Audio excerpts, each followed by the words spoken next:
اللہ تعالیٰ کا شکر ہے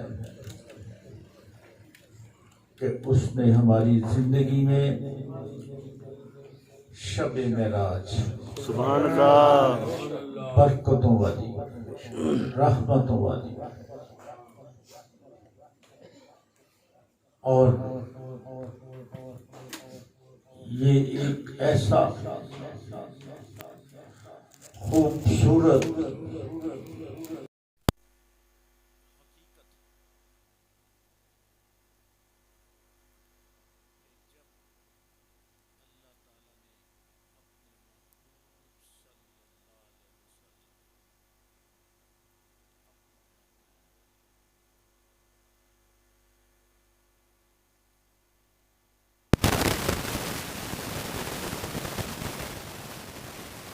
دو سفر، ایک مسجد حرام سے مسجد اقصی، جس میں اللہ تعالیٰ نے اپنے خاص بندے کو سیر کرائی، اور دوسرا سفر وہ بھی بدنی سفر تھا، وہ حضور صلی اللہ علیہ وسلم کا جو بدنی سفر تھا وہ نبوت والا سفر تھا۔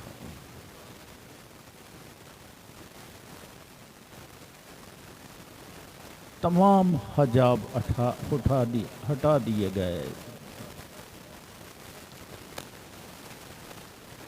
پوری کائنات رک گئی، پوری کائنات ساکت ہو گئی۔ کتنی دیر کا وہ سلسلہ تھا کوئی نہیں جانتا۔ اس کو یوں ہم سمجھ لیں کہ حضور صلی اللہ علیہ وسلم کے لیے ہی اس کائنات کی تخلیق کی، اور پھر جب حضور صلی اللہ علیہ وسلم اس کائنات سے اوپر آسمانوں پہ گئے تو یہ رک گئی، یہ رک گئی۔ اللہ تعالیٰ نے اپنے نبی کو وہ رتبہ عطا فرمایا کہ مشاہدات کے لیے، اے نبی میں نے تجھے یہ تمام مشاہدات کے لیے تجھے اپنا مہمان بنایا، جنت کی خوبصورت لمحات دکھائے، جہنم کا، اور پھر اللہ اکبر تمام انبیاء اکرام نے آپ صلی اللہ علیہ وسلم کی امامت میں نماز ادا کی، اور نماز عطا کرتے ہی اپنے اپنے آسمانوں پہ چلے گئے، اور ہر ایک نے پہلے آسمان پہ، دوسرے آسمان پہ، ہر نبی نے حضور صلی اللہ علیہ وسلم کا استقبال کیا۔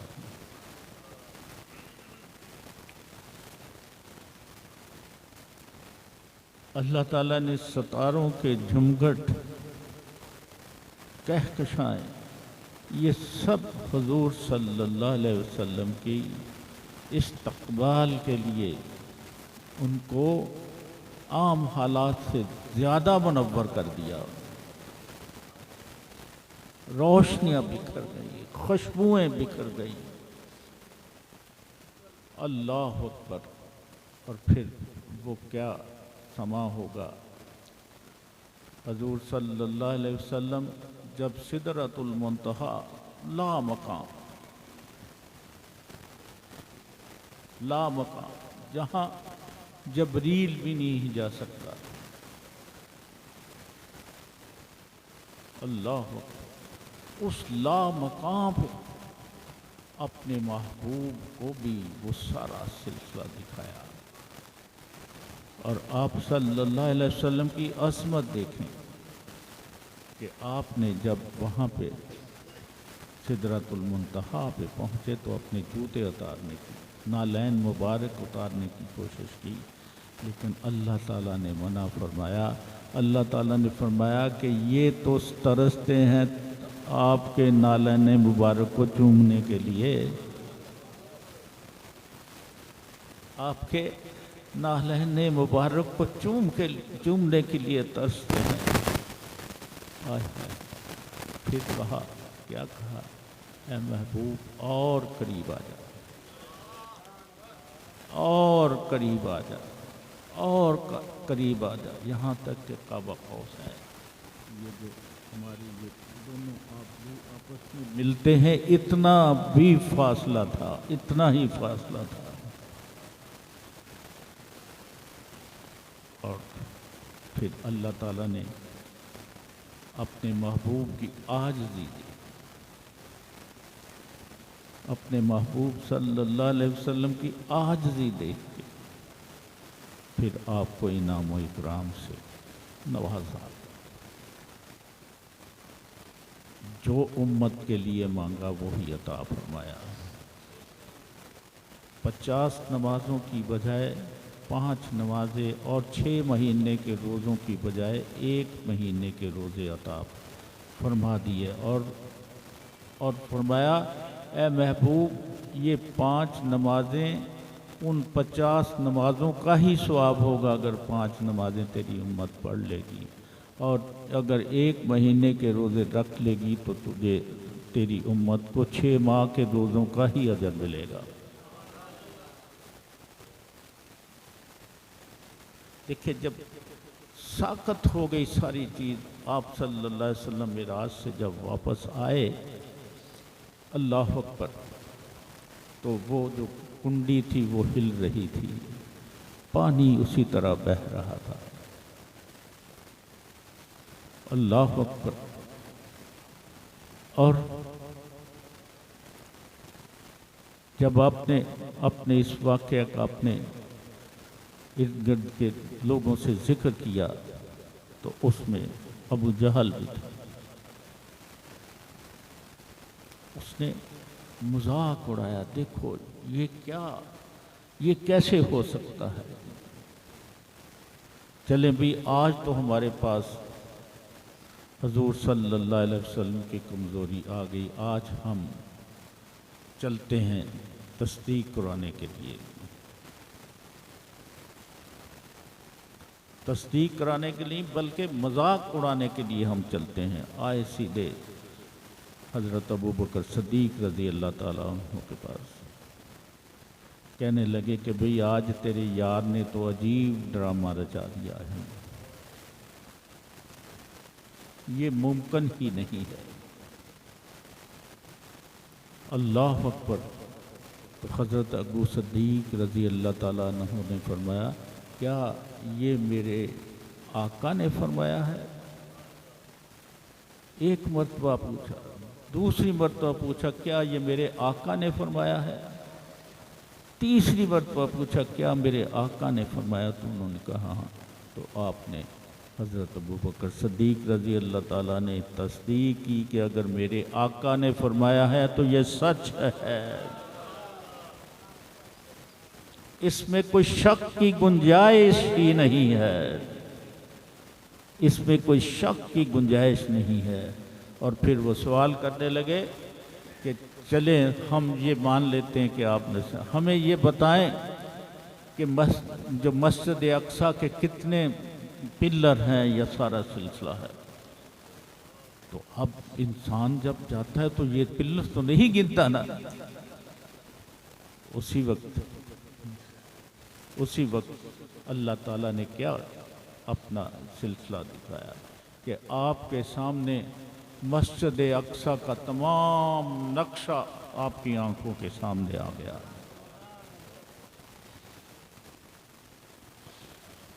آپ کی چشم مبارک کے سامنے مسجد اقصیٰ کا تمام نقشہ آ گیا۔ تو آپ نے فرمایا یہ اتنے پلر یہاں یہ ہے، یہ سارا سلسلہ ہے۔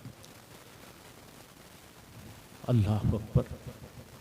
اب سوال یہاں پیدا ہوتا ہے، یہ عقل کو اگر ہم دہرائیں تو تسلیم نہیں کرے گی،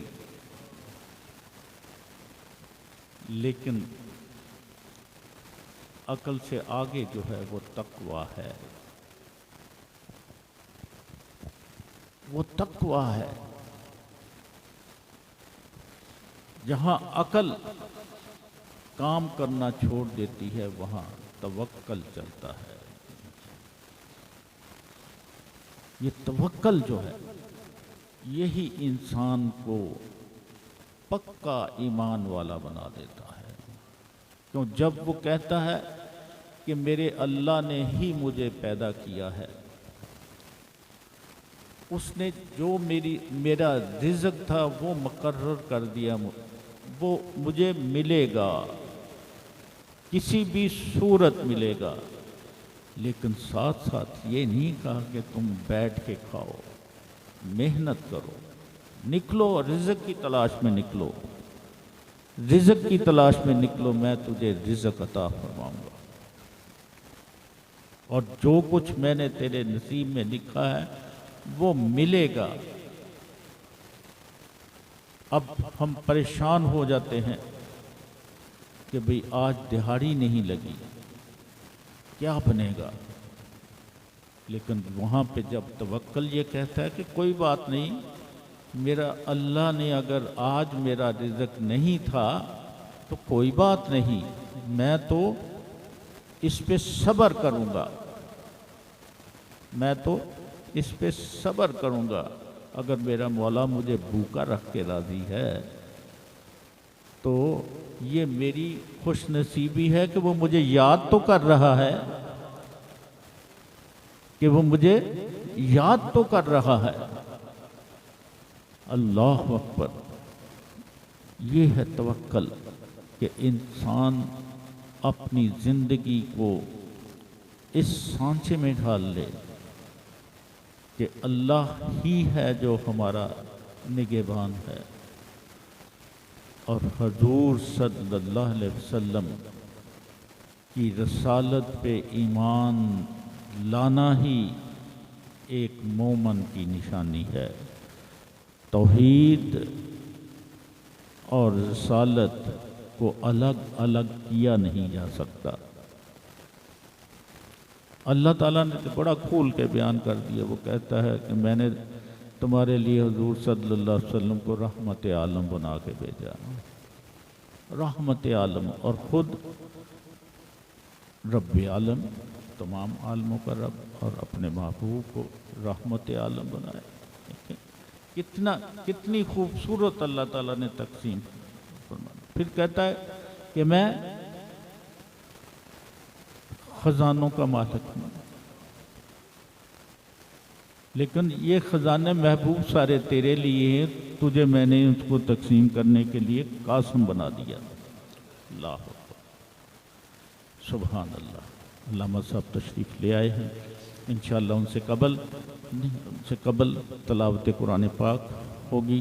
حافظ صاحب وہ کرسی جہاں لے